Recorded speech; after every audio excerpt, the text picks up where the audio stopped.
오늘 말씀입니다. 오늘 말씀 에베소서 6장 5절에서 9절 말씀입니다. 오늘 말씀 에베소서 6장 5절에서 9절 말씀을 제가 봉독해 드리겠습니다. 종들아, 두려워하고 떨며 성실한 마음으로 육체의 상전에게 순종하기를 그리스도께 하듯 하라. 눈가림만 하여 사람을 기쁘게 하는 자처럼 하지 말고 그리스도의 종들처럼 마음으로 하나님의 뜻을 행하고 기쁜 마음으로 섬기기를 주께 하듯 하고 사람들에게 하듯 하지 말라. 이는 각 사람이 무슨 선을 행하든지 종이나 자유인이나 주께로부터 그대로 받을 줄을 알미라. 상전들아, 너희도 그들에게 이와 같이 하고 위협을 그치라. 이는 그들과 너희의 상전이 하늘에 계시고 그에게는 사람을 외모로 취하는 일이 없는 줄 너희가 알미라. 아멘. 오늘 예배 오신 여러분들 사랑하고 축복합니다. 아멘. 한 주 동안 평안하셨습니까? 얼굴을 보니까 다들 보름단처럼 밝고 또 천사처럼 너무나도 빛이 납니다. 하나님께서 오늘 우리 한 사람 한 사람을 만져주시고 또 우리 삶 가운데서 일으켜 세워주시기를 원합니다. 요즘 수영을 배우면서 제가 깨달은 점 하나가 있습니다. 수영 강사가 가르쳐준 자유형, 배영, 평형까지 왔거든요. 수영 강사가 가르쳐준 그 동작을 머릿속에 숙지하고 동영상으로 이미지 트레이닝까지 하면서 이제는 알겠어요. 그는 막상 물속에 들어가서 자유형을 하고 또 평형을 하고 배영을 하면은 이게 몸이 안 되는 것입니다.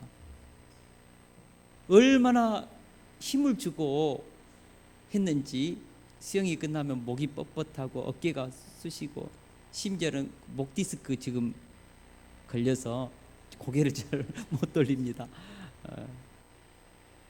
어떤 분이 제 아내한테 그랬대요. 저 사람 왜 저렇게 힘을 주고 수영하냐고. 남편이라고 말도 못하고 나한테 당신 너무 힘주고 한다고 어떤 사람이 그랬다고. 저는 물과 싸우고 있습니다. 물속에서 놀아야 하고 물에서 정말 자유롭게 떠다니면서 그렇게 수영을 해야 되는데 저는 물하고 싸우고 있습니다. 언젠가는 숙달 되겠지요. 물속에서 자유롭게 헤엄칠 날이 올 것이라고 생각하는데 지금은 안 됩니다.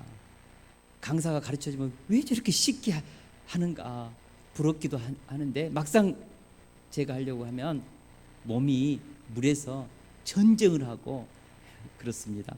제가 수영을 하면서 한 가지 깊이 있게 깨닫는 것은 지식과 행동은 다른 거구나. 안다고 해서 아는 것이 아니다. 그것을 깊이 있게 배웠습니다. 신앙생활도 이와 같다고 생각합니다. 성경에서 말씀하고 있는 진리를 아는 것과 그것을 내 삶에 적용하는 것은 다른 문제입니다. 말씀을 안다고 해서 내가 그 말씀을 정말 내 삶 속에 체화되고 있는 것은 아닌 것이죠. 말씀을 안다고 하나님을 아는 것이 아니라는 사실입니다. 성경을 아무리 많이 읽어도 그것이 내 삶 속에 행동으로 표현되지 않으면 그것은 모르는 것입니다. 예수님께서 말씀하셨습니다. 같이 한번 읽어볼까요? 굉장히 중요한 말씀이기 때문에 같이 읽습니다. 시작. 그날에 많은 사람 나더러 이르되 주여 주여 우리가 주의 이름으로 선지자 노릇하며 주의 이름으로 귀신을 쫓아내며 주의 이름으로 많은 권능을 행하지 아니하였나이까 하리니 그때 내가 그들에게 밝히 말하되 내가 너희를 도무지 알지 못하니 불법을 행하는 자들아 내게서 떠나가라 하리라. 아멘. 불법을 행하는 자들아 내게서 떠나가라. 입으로는 주님을 안다고 해요. 자기는 예수님을 잘 믿는다고 해요. 그러나 삶을 보면 그 사람이 믿고 있는 그 성경에 대한 지식이 삶으로 나타나지 않는 것입니다. 머리로는 지식적으로는 하나님을 알고 있는데 그 삶의 내용을 보면 그 사람의 언어를 보고 살아가는 태도를 보고 그 사람의 삶의 질서를 보면 세상의 질서를 쫓는 것입니다. 하나님의 말씀에 순종하여 하나님의 원칙과 그 하나님의 철학과 통치, 원리를 쫓아 사는 것이 아니라 삶과 지식이 분리되어 있다는 것이죠. 주님은 이런 사람을 나는 모른다고 했습니다. 오히려 불법을 행하는 자들아 내게서 떠나가라고까지 외면하셨습니다. 성경을 아는 것과 그것을 내 삶 속에 행동으로 열매로 맺기까지, 이것이 하나의 지식과 삶이 일치가 이루어질 때 나는 신앙생활을 하고 있구나 그러는 것이지, 머리로는 알아요, 성경도 많이 읽었어요, 그러나 삶이 성경에 대한 그 지식이 열매로 인격화되고 성품화되지 않으면 그 사람은 말씀을 아직 모르는 것입니다. 하나님을 아직 모르는 것입니다. 우리는 계속해서 에베소 말씀을 배우고 있습니다. 1장부터 3장은 주로 교리적인 부분입니다. 그러다가 4장에서부터 구원받은 성도들의 실전적인 삶의 문제를 다루고 있습니다. 바울은 4장 1절에서 너희가 부르심을 받은 일에 합당하게 행하라고 했습니다.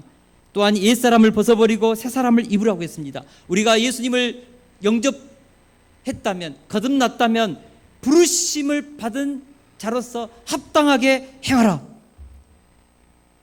그리스도인으로서 신앙의 윤리, 도덕이 있어야 한다는 것입니다. 여러분, 윤리와 도덕이 구원의 조건은 아니지만 우리가 예수님을 믿었다면, 구원을 받았다면 그 구원에 대한 열매로 윤리가 있어야 되고 도덕이 있어야 합니다. 하나님의 말씀을 내 삶의 기준으로, 원칙으로, 철학으로, 통치 원리로 받아들여서 그것이 내 삶 속에 구현되어야 됩니다. 실현되어야 됩니다.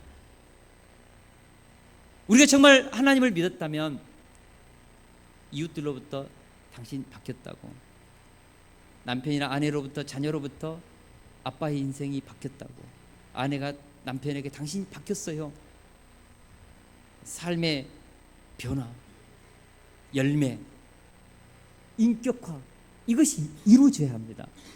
이것이 신앙생활로 이루어진 것입니다.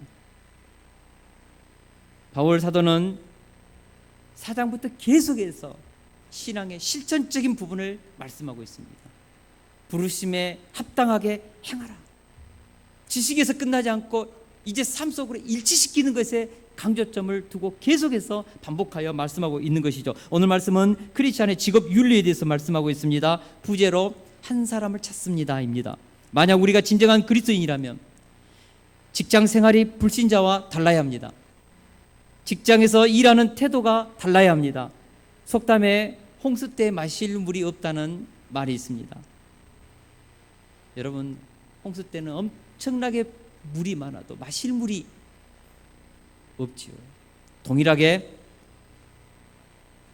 수많은 사람들이 취업문을 뚫기 위해서 엄청난 준비와 노력을 합니다. 그러나 정작 기업에서는 쓸만한 사람이 없다고 아우성거립니다. 2005년 7월 달 목회와 신학이라는 월간지에 보면요, 아주 재밌는 제목이 하나 있었습니다. 제가 너무 재밌게 읽어가지고 지금도 기억하는데, 어디 좋은 목사 없습니까? 제목이 그거였습니다. 어디 좋은 목사님 안 계십니까? 월간지 제목치고 참 재밌죠. 한 해 동안 수천 명의 목사님들이 배출됩니다. 우리 통합 측에서는 무임 목사님만 1,500명이 넘습니다.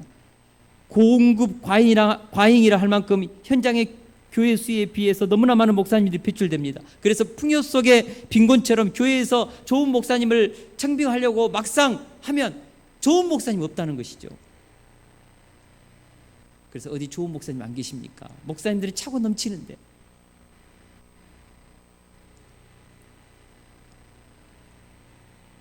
정말 하나님을 사랑하고 하나님의 마음으로 교회를 섬기고 양떼들을 헌신적으로 돌보는 목회자 찾기가 쉽지 않다.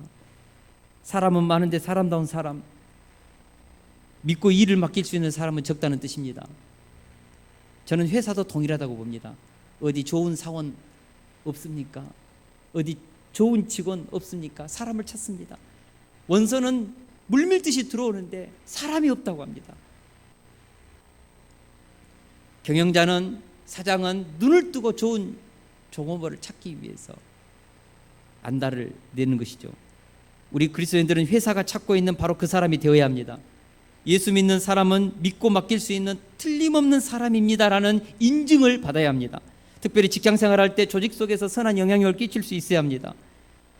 여러분, 우리가 그리스도인이라면, 오늘 본문은 우리 그리스도인들에게, 직장 생활하는 우리 그리스도인들에게 주시는 하나님의 말씀입니다. 그래서 우리 그리스도인들은 직장 생활이 달라야 돼요. 불신자들과 달라야 돼요. 차원이 달라야 합니다. 직업 윤리가 달라야 합니다. 수준이 높아야 합니다. 오늘 말씀을 통하여서 우리 그리스도인들의 직업 윤리를 살펴보면서 어떻게 하면 선한 영향력을 끼치는 인생을 살 것인지에 대해서 배우고자 합니다. 첫째로 노사관계에서 종업원들의 직업 윤리입니다.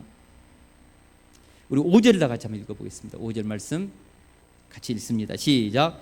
종들아 두려워하고 떨며 성실한 마음으로 육체의 상전에게 순종하기를 그리스도께 하듯 하라. 아멘. 종들아, 여기서 말하는 종이란 노예를 말합니다. 로마 시대 때 노예가 얼마쯤 있었을 것 같아요? 통계적으로 보니까 6천만 명이 있었습니다. 초대교회 시절에 많은 노예들이 예수님을 구주로 영접하고 그리스도인이 되었습니다. 교회에 다니는 많은 노예들이 있었습니다. 오늘 본문에 보니까 에베소를 쓴 바울 서신서에서 바로 노예들이 자신의 종들에게 어떻게 대해야 되는지, 오늘날로 해석하면 직장에 있는 그런 종업원들이 또는 직장을 다니는 그런 일반 사원들이 어떻게 직장 상관에게 대해야 되는지에 대해서 적용할 수 있겠습니다. 바울은 말합니다.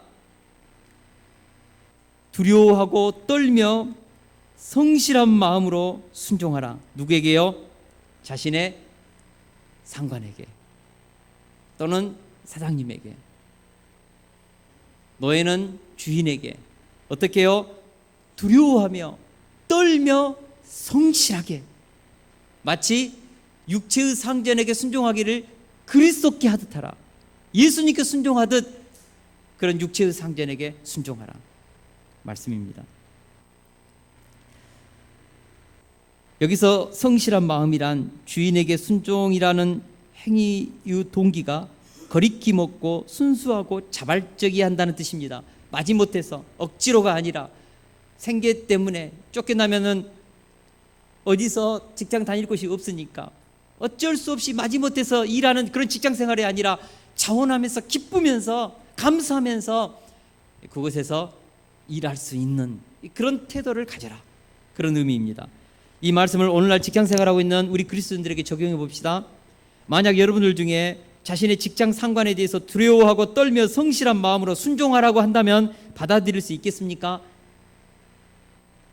직장 상관에게 거리낌 없이 순수하고 자발적으로 그렇게 순종하며 섬길 수 있겠습니까? 오늘 직장 생활하는 사람들 중에 직장 상사 때문에 얼마나 많은 스트레스를 받고 위에 있는 그런 상관 때문에 얼마나 직장 가기 싫을 때가 많습니까? 부교육자 해보니까요, 담임 목사님 잘 만나야지 잘못 만나면 너무 힘듭니다.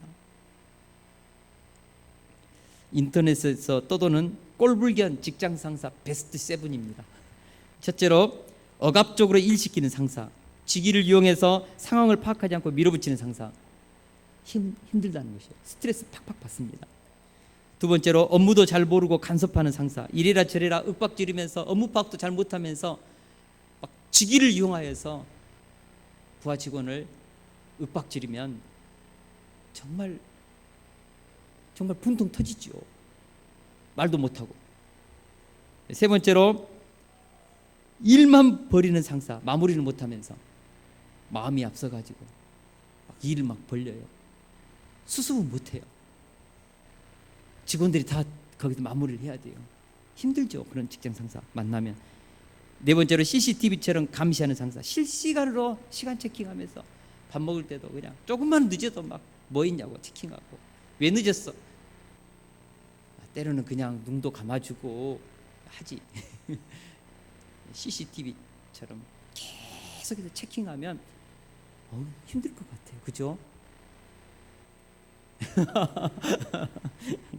예. 그 다음에 언어폭력 일삼는 상사들, 직위를 이용하여서 함부로 인격을 모독하고 상처를 주고, 그 밑에서 일하는 부하 직원들 너무 어렵지요. 여섯 번째로 실현 불가능한 목표를 가진 상사. 불가능한 목표를 세우고 부하들을 다그치면서 자신의 성과를 내기 위해서 하는 상사들을 섬기는 부하 직원들은 정말 하나의 도구가 되는 것이죠. 마지막으로 권위주의적인 상사. 나는 상사, 너는 부하 직원, 내 말 무조건 따라서 해. 그러면 정말 그 직장생활 힘들지요. 이런 직장 상사를 모시고 예를 들어서 지금 직장생활을 하고 있습니다. 그런데도 오늘 성경 말씀처럼 두려워하고 떨면서 성실한 마음으로 그 직장 상사에게 순종하고 기쁜 마음으로 받아들일 수 있겠는가? 할 수 있겠습니까? 그러나 오늘 말씀은 그런 상사를 할지라도 성실한 마음으로 순종하며 섬기라고 성경은 말씀하고 있습니다. 제가 신학 석사 과정을 공부할 때 차종순 전 총장님의 조교로 2년 동안 일할 기회가 있었습니다. 많은 학생들이 까칠하다는 소문이 자자했습니다. 웬만해서는 눈길도 잘 주지 않는 그런 분이셨습니다. 그래서 뒷담화가 많았습니다. 그러나 성실하게 그분 밑에서 공부했고 조교 일을 2년 동안 정말 성실하게 했습니다. 그랬더니 조교를 마칠 때 어느 날 사모님하고 저녁 식사하자고 애들 데리고 오라고 했습니다. 저는 그게 무슨 말인지 몰랐습니다. 나중에 알아보니까 제자로 받아주겠다는 것입니다.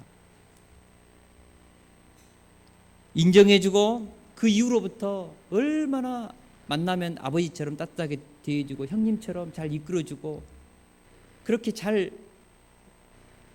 관계를 본인이 막 이제는 그렇게 노력하면서 유지하려고 하고 안 오면 안 찾아오면 전화하고 보고 싶다고.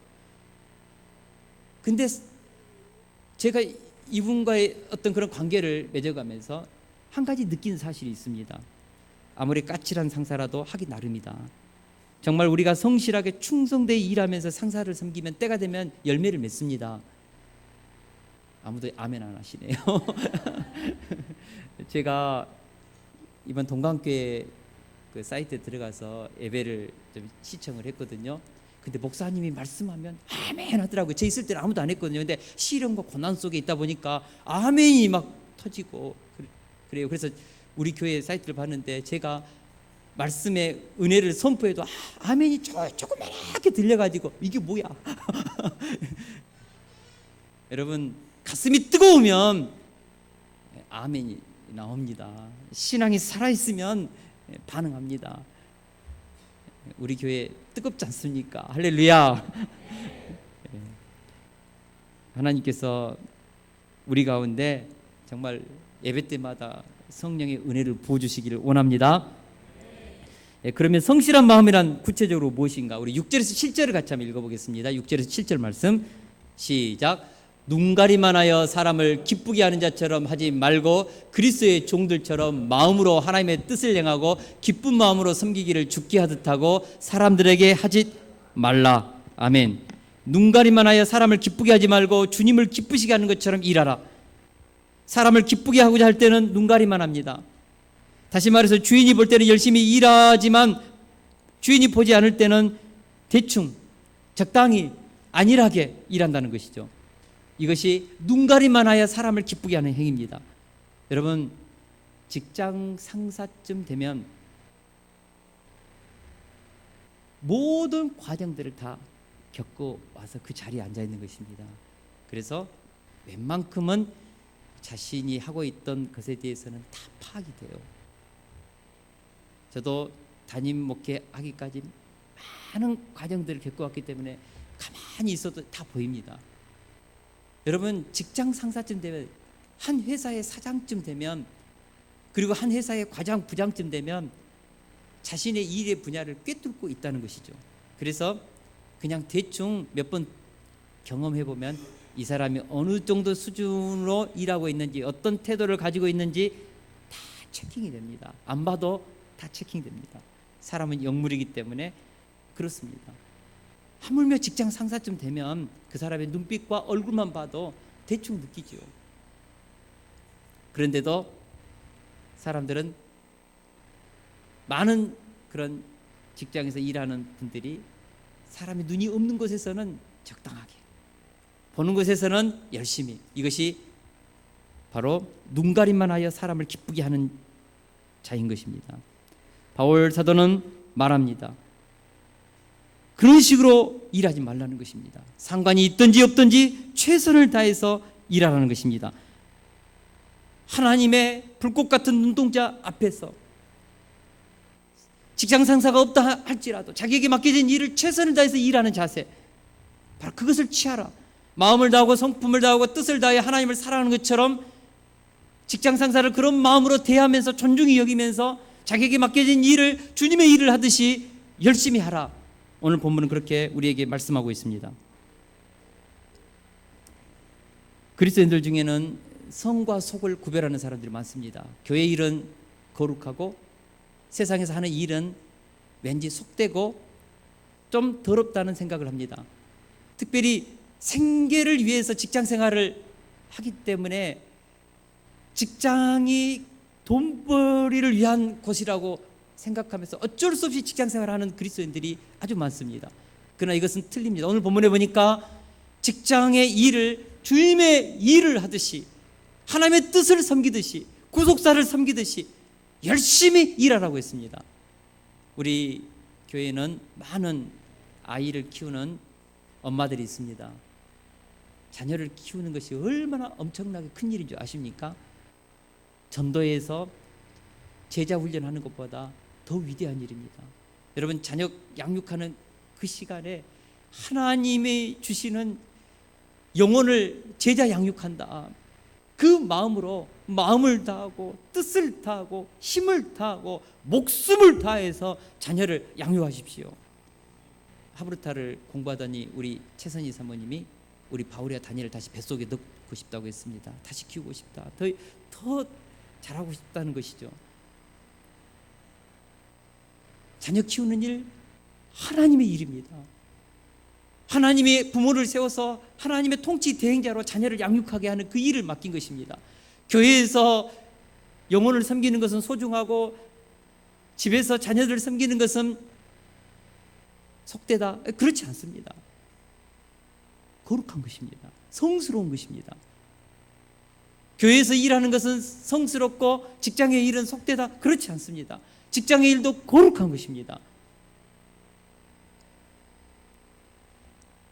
그래서 직장 상사를 대할 때 주님을 대하듯이 그렇게 두렵고 떨림으로 성실하게 대하고 직장 일을 할 때 교회 일을 하듯이 그렇게 거룩한 일처럼 여기고 최선을 다해서 일하라.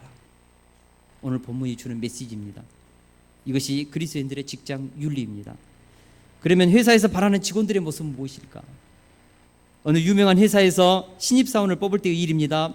인류대학을 나온 능력 있는 지원자들이 많이 지원했습니다. 서류 전형을 마치고 시험을 치는 합격자들에게 남은 것은 면접 시험뿐이었습니다. 면접은 사람됨을 가늠하는 가장 중요한 시험이기에 그때 직접 사장님이 이번에는 내가 면접을 보겠다고 나섰습니다.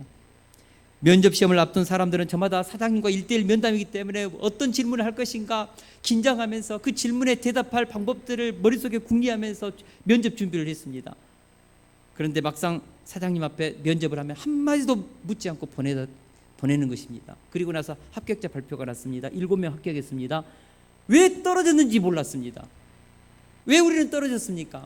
면접도 안 하고 한마디도 물어보지 않았는데 이때 사장님이 그들에게 대답했습니다. 당신들이 면접하러 사장실 안으로 들어오기 전에 바깥에 있다가 우리는 더러운 휴지를 버려놨습니다. 그것을 보고 주워서 휴지통에 들어오는 사람 합격, 그것을 보고도 그냥 들어오는 사람은 불합격. 사람의 됨됨이, 성실, 정직을 본 것입니다. 과연 그렇게 해서 뽑은 그 해에 7명의 합격자들이요, 그 회사의 보석과 같은 그런 일들을, 중요한 일들을 해내는 인재들이 되었다는 실제적인 보고입니다. 직장에서 원하는 인재는 성실함이고 정직함이고 좋은 성품입니다.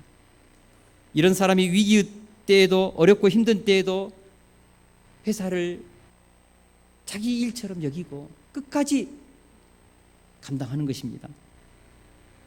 혹시라도 직원들에게 악덕 기업주나 악한 직장 상사가 있어서 너무나 힘들게 하는 경우가 있습니다. 그러나 이때에도 내가 있어야 할 자리라면 그곳에서 하나님의 나라를 세우고 하나님의 영광을 드러낸다는 마음으로, 하나님의 구속사를 섬긴다는 마음으로 그곳에서 최선을 다해서 일하라. 바로 그것입니다. 우리 8절을 같이 한번 읽겠습니다. 8절 말씀 시작. 이는 각 사람이 무슨 선을 행하든지 종이나 자유인이나 죽기로부터 그대로 받을 줄을 알미라. 이 말씀을 쉽게 풀면 직장에서 하는 그리스도인들의 모든 선한 행위는 하나님께서 그들에게 상급이 되어 주어서 너희들에게 갚아줄 것이다, 그 뜻입니다. 육체의 상전들에 대한 순종의 권면은 주님께서 각 사람에게 그가 행한 선을 내가 보상해 줄 테니까, 직장 상사가 때로는 까칠하고 너희들의 삶을 자신의 어떤 진급을 위해서 이용해 먹고 한다 할지라도 정말 그것이 선한 하나님의 뜻이 있고 계획이 있고 나를 부르시는 자리라면 그곳에서 사람 보지 말고 직장 상사의 눈에 드는 그런 승진의 기회의 어떤 것으로 여기지 말고 하나님 앞에서, 하나님의 불꽃 같은 눈동자 앞에서 최선을 다해서 일해라. 선한 마음으로 일해라. 그러면 하나님께서 너에게 상급이 되어주겠다, 그 뜻입니다. 우리가 창세기를 보면 야곱이 외삼촌 라반으로부터 10번이나 자신의 임금을 착취당했습니다. 실제적으로 하면 야곱은 정말 망해야 됩니다. 그러나 우리가 창세기를 전체적으로 읽어보니까 하나님께서 얼마나 야곱에게 축복해 주셨는지, 나중에는 라반보다 더 큰 부를 갖게 되었습니다. 하나님이 지켜주시고 보호하시니까. 이삭도 블레셋 사람들로부터 4번 그 소중한 우물을 빼앗겼습니다. 힘이 없어 빼앗긴 것이 아닙니다. 양보한 것입니다. 그러나 하나님께서 더 넓은 터, 더 큰 힘을 주어서 블레셋 사람들이 두려워서 이삭과 화친하자고 오게 했습니다. 여러분, 우리가 직장 생활할 때 우리의 인생을 누가 보장해 주시는가? 직장 상관이 안 할지라도, 사장이 안 할지라도 하나님이 너의 상급이 되어서, 보상이 되어서 내가 너의 인생 책임지겠다. 그래서 직장 생활할 때 최선을 다해서 하나님의 일을 하듯이, 하나님께 순종하듯이 그렇게 상관에게 복종하면서 일하라. 오늘 본문에 주는 말씀이죠. 유대인들의 자녀 교육의 핵심이 있습니다. 그것은 아무도 보는 사람이 없는 곳에서 바르게 생각하고 바르게 행위를 할 수 있는 사람으로 키우는 것, 이것이 유대교육의 핵심입니다. 유대인 탈무드 피르케이 아보트라는 책을 읽어보면 이 사상의 근간이 되는 내용이 하나 나옵니다. 너를 바라보는 한 눈이 있다. 너에게 귀를 기울이는 한 귀가 있다. 너의 말을 기록하고 너의 행위를 그림으로 그리는 한 책이 있다는 것을 기억하고 살도록 하라. 우리가 직장 생활할 때 사람들의 눈앞에서 하지 말고 불꽃 같은 눈동자로 쏘아보시는 하나님 앞에서 마음을 다하고 뜻을 다하고 힘을 다해서 주의 일을 하는 것처럼, 거룩한 일을 하는 것처럼, 교회 일을 하는 것처럼 기쁨으로 하라. 고람대오의 영성, 하나님 앞에서. 만약 우리 자녀들 가운데 하나님의 불꽃 같은 눈동자 앞에서 엄마가 있든 아빠가 보지 않는 곳에서, 선생님이 보지 않는 곳에서도 하나님의 불꽃 같은 눈동자를 의식하면서 정직하게 성실하게 살아나갈 수 있는 그런 코람데오 영성을 가진 자녀들을 키웠다면 그 자녀는 부모가 일찍 떠나도 위대한 인생을 살 수 있는 것이죠. 사람 앞에서 눈가림식으로 사람이 볼 때는 열심히 일하고 없는 곳에서는 대충 적당히 안일하게 일하는 사람의 인생 가운데 무슨 미래가 있겠습니까? 사람 다 합니다. 삶의 태도, 여러분, 성공의 90%는 삶의 태도입니다. 능력과 실력이 아니라 성실과 정직한, 그리고 사람들을 포용하고 끌어안을 수 있는 능력 있는 그 삶의 태도에서 기적은 일어나고 성공의 열매는 맺히는 것입니다. 어느 누가 눈가림식으로 일하는 사람에게 직장에 중요한 자리를 앉혀서 일을 맡기겠습니까? 어느 상관이 자신을 업신 여기는 부하 직원을 존중히 여겨 승진시키겠습니까? 하나님도 나를 존중히 여기는 자를 내가 존중히 여기고 나를 멸시하는 자를 내가 경멸하리라고 말씀하셨습니다. 어느 누가 그렇게 하겠습니까? 하나님도 그러시는데요. 여러분, 직장 다니면서 상관, 까칠한 상관, 때로는 상처가 되고 인격을 모독해도 주님께 순종하듯이 한번 해보십시오.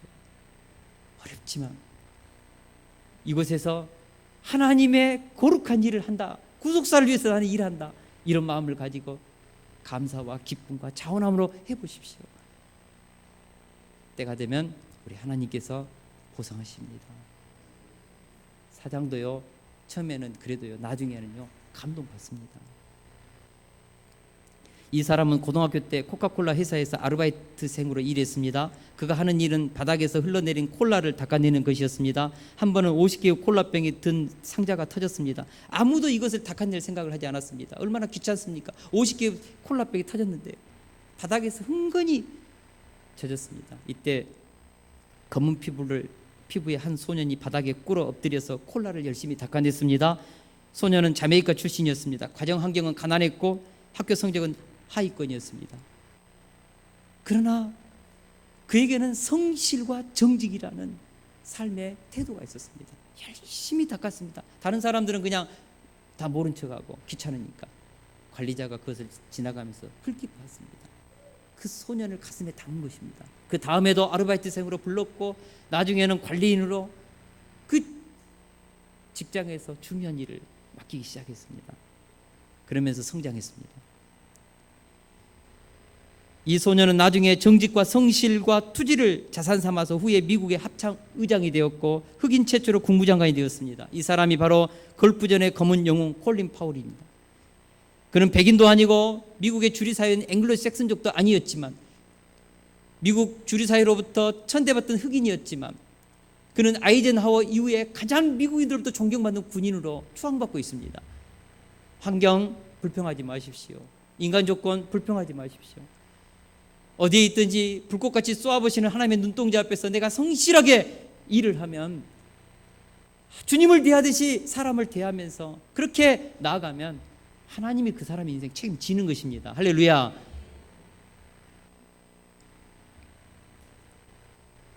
이것을 믿고 하나님의 눈동자 앞에서 코람대의 영성으로 직장생활하는 것, 이것이 기독교인 윤리입니다. 직업윤리입니다.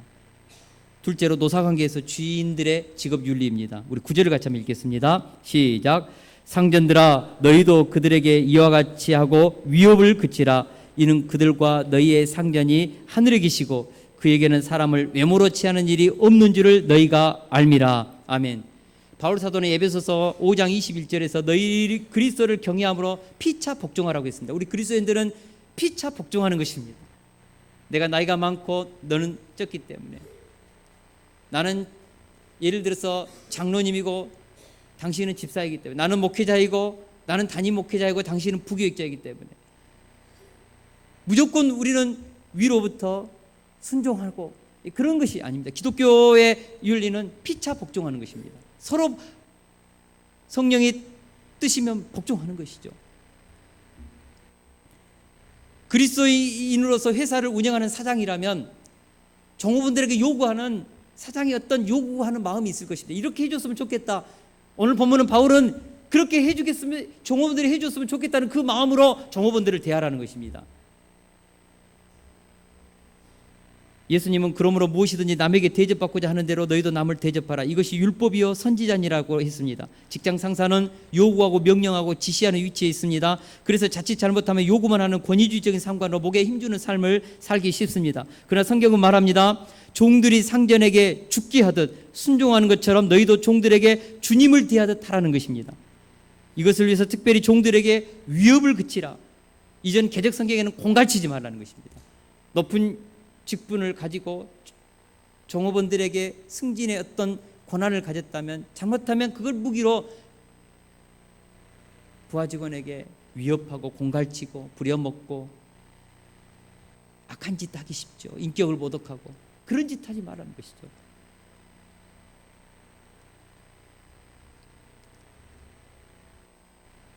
왜 그렇습니까?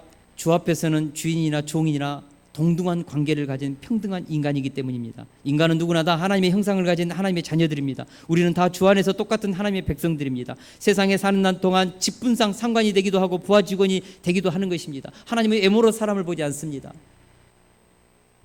그래서 비록 잠시 동안 내가 사장의 위치에 있고 조금 높은 그런 부장의 위치에 있다 할지라도 영원토록 그런 건 아니지 않습니까? 있는 동안 내 위에도 누가 있다? 진짜 상관인 하나님이 계시다.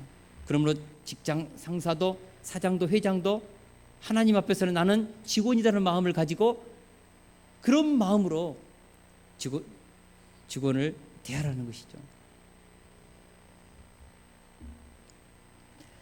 한국 유리 창업주 최태섭 회장에 대한 이야기입니다. 오늘 상관들의 위치에 있는 그리스도인들에게 좋은 모델이 되시는 분입니다. 최태섭 회장은 노조위원장에게까지 존경을 받은 경영인입니다. 대단한 우리 한국 기업 사회에서 정말 이분은 입지적인 인물입니다. 회사의 경기가 아무리 어려워도, 회사가 망해가도 일용직 정심 식사비만은 남겨두었던 경영자였습니다. 정말 종업원들을 사랑했습니다. 그는 기업주는 기업의 관리자일 뿐 아니라 진정한 소유주는 하나님이시라는 신념을 지닌 청지기 기업인이었습니다. 그에게 유명한 일화가 하나 있습니다. 6.25 전쟁 때 단무지 사업을 은행에 빚을 얻어서 5천만 원 빚을 얻어서 단무지 사업을 했는데 이게 대박을 터뜨렸습니다. 엄청나게 돈을 벌었습니다. 그래서 이 돈을 갚기 위해서 은행에 갔는데 그때가 마침 일사후퇴가 되던 때였습니다. 은행의 창구 직원이 분산했지요. 5천만 원 빌린 돈 갚으러 왔습니다. 당신 정신이 있는 것입니까? 없는 것입니까? 지금 이 전쟁 마당에 앞으로 우리 미래가 어떻게 될지 모르는데 무슨 돈을 갚습니까? 그냥 가시라고. 당신이나 빨리 지금 필요한 거라고. 창구 직원이 그렇게 말했습니다. 이때 최태섭 회장은 완강히 거절하면서 I am Christian. 나는 하나님을 믿는 사람이기에 정직하게 살아야 합니다. 전쟁이 났기 때문에 잘못하면 갚을 수 없을 것 같다. 더욱 굳이 나는 갚아야겠어. 이렇게 해서 은행 직원을 오히려 설득시켜서 그 돈을 갚았습니다. 후에 제주도에서 군부대 생선을 납품하는 원양어업에 뛰어들게 되었습니다. 자금이 2억 필요했습니다. 그때 다시 은행에 대출을 하러 갔습니다. 그 당시에는 돈이 이제 없으니까 2억 원이면 엄청나게 큰 돈이지 않습니까? 오늘날로 하면 시가로 환산하면 100억이 넘는 돈이죠. 돈 빌려달라고. 미쳤냐고. 담보물을 내놓으시오. 없습니다. 내가 담보물이요. 나를 믿고 빌려달라고. 이 사람이 기가 막혀서 비웃고 있을 때에 최태섭 회장님이 그런 말을 했습니다. 나는 하나님을 믿는 사람이기 때문에 믿어도 됩니다. 오히려 큰 소리 빵 쳤습니다. 그랬더니 옆에 있는 직원이 돌아보면서 이 사람이 일사후퇴 때 그 5천만 원 갚았던 은행가에 화제가 됐던 인물인 것을 알아보고 이분을 지점장에게 데려갔습니다. 지점장께서 2억 원을 담보도 받지 않고 그 자리에서 대출해 주었습니다. 이렇게 정직과 신뢰로 오늘날 한국 유리를 세운 입지적인 인물입니다. 우리 그리스도인들에게는 세상 사람들보다 훨씬 수준 높은 직업 윤리가 있어야 합니다. 하나님의 눈앞에서 직장 상관은 주님을 대하듯이, 직장 일은 하나님의 일을 하듯이 직장 생활을 하는 것입니다. 교회 일은 거룩하고 성스럽다고 생각하고 세상 일은 하나님의 일이 아니고 단순히 생계수단을 위한 직장이라고 생각하는 경향이 우리에게 있습니다. 즉 성과 속을 구별하는 이원론적인 사고 구조를 가지고 있는 그리스도인들이 아주 많습니다. 오늘 우리는 모이는 교회로서 하나님께 예배하기 위해서 하나님의 백성으로서 자녀로서 우리 세속교회 공동체 안에 모여서 예배를 드립니다. 교회는 모이는 공동체죠. 그러나 또 한 가지, 교회는 흩어지는 공동체입니다. 여러분, 모일 때는 하루 모이지만, 그래서 오늘 예배하고 교제하고 하나님의 말씀을 붙잡고 일주일을 살아갈 영의 양식을 얻죠. 그리고 흩어지는 교회로서 우리는 6일 동안 가정에서 직장에서 신앙생활을 하는 것이죠. 오늘이 공적인 예배라면 우리는 흩어져서 6일 동안 하나님 앞에서 삶의 예배를 드리는 것입니다. 그래서 모이는 교회보다도 6일 동안 흩어지는 교회가 더 의미가 있습니다. 여러분, 흩어져서 우리는 직장 생활을 성과 속을 구별하듯이 이것은 세상 일이기 때문에 대충 한다. 그렇게 하지 마세요. 직장 일도 소중한 것이고 거룩한 것이고 오늘 본문에 보니까 하나님의 뜻을 행하는 것처럼 구속사를 이루는 것처럼 직장에서 하나님의 나라를 세우듯이 최선을 다해서 일하라. 하나님의 눈동자 앞에서 상관은 주님을 대하듯이 대하라. 오늘 말씀이 우리에게 주시는 메시지입니다.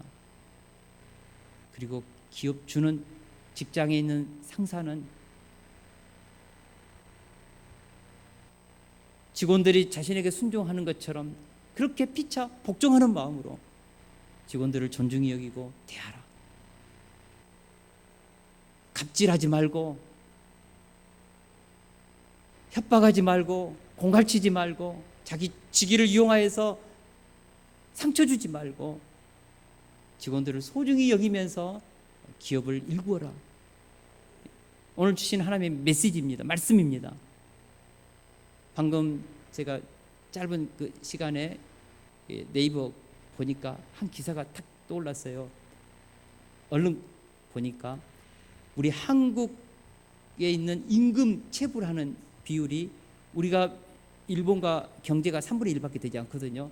그런데 노동자에게 임금 체불액이 일본의 10배가 넘는다는 거예요. 매년마다 1조 5억 원이 넘는, 올해는 거의 1조 3천억 원이 임금이 지불되지 않는 것입니다. 한국에 있는 기업인들 가운데 기업이 어렵고 힘들면 임금을 주지 않아도 된다는 그런 마음들이 너무나 많다는 거예요. 일본은 그 큰 경제 규모임에도 불구하고 1억 4천억 원밖에 되지 않은데 우리나라는 매년마다 1조 달러가 넘는 액을 노동자들에게 임금을 지불하지 않는 것입니다. 회사 어렵다고. 가슴 아픈 것입니다. 우리 그리스도인들은 이것을 넘어야 합니다. 할렐루야. 우리는 세상의 불신자들과 달라야 합니다. 직업 정호원들도 그렇고 노동자도 그렇고 회사를 경영하는 CEO들도 그렇고 세상 사람과 달라야 합니다. 오늘 이것이 우리에게 주시는 하나님의 말씀입니다. 제가 이 말씀을 묵상하면서 한 사람을 찾습니다. 부제로 잡았던 이유 중에 하나가 우리가 이사야서 6장을 보면 이사야가 그 하나님의 성전에서 환상을 보지 않습니까? 하나님이 묻습니다. 누가 우리를 위하여 갈고 이 타락하고 부패하시되 누가 하나님의 마음을 받아서 세상에 나가서 하나님의 이 뜻을 구속사를 섬기고, 이때 이사야가 내가 여기 있나이다 나를 보내소서 그랬습니다. 오늘날 많은 회사에서 많은 그런 사장들이 또는 상사들이 상관들이 사람을 찾습니다.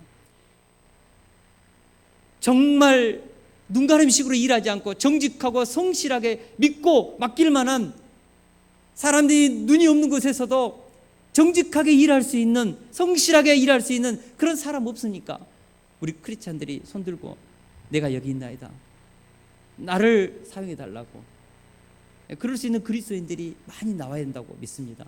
저는 우리 세습교회에 있는 우리 학생들 권면합니다. 학교에서 공부할 때 하나님의 눈동자 앞에서 공부하십시오. 선생님 앞에서 주님께 순종하듯이 선생님께 순종하십시오.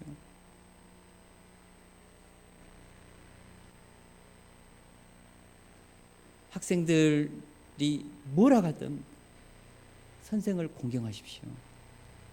하나님께서 그 자녀의 인생을 눈여겨보시고 선생님이 그 제자를 눈여겨보시고 때가 되면 아름다운 문을 여는 일에 우리의 아름다운 성실한 삶과 순종의 삶이 그 길을 열 것입니다. 한 가지 여기서 덧붙일 것은, 그러면 모든 직장이 다 거룩한 하나님의 일인가? 그렇지 않습니다. 사람에게 유익이 되는 것, 그러나 사람을 해치고 사람 인생을 파괴시키는 일들이 있습니다. 인신매매라든지 아니면 룸살롱에서 막 그런 성매매한 곳이라든지 돈 벌 수 있는 다단계 같이 정말 땀 흘리지 않고 다른 사람의 어떤 등골을 빼먹는 그런 유익을 취하는 것이라면 우리 그리스도인들은 그런 일은 나와야 합니다. 사람을 해치고 그렇다면 그건 거룩한 일이 아닌 것입니다. 사람의 유익이 되는 일들. 우리는 그런 것이라면 직업의 귀천에 따지지 않고 하나님의 일을 하듯이 하라는 것이죠. 오늘 말씀이 저와 여러분들의 심령에 살아 역사하는 하나님의 음성이 되기를 원합니다. 그리고 그리스도인들의 이 직업의 윤리가 우리 속에 회복되기를 원합니다. 할렐루야. 그래서 우리의 삶이 하나님으로부터 오는 상급이 주어지기를 주님의 이름으로 축원합니다. 이 찬양 우리 같이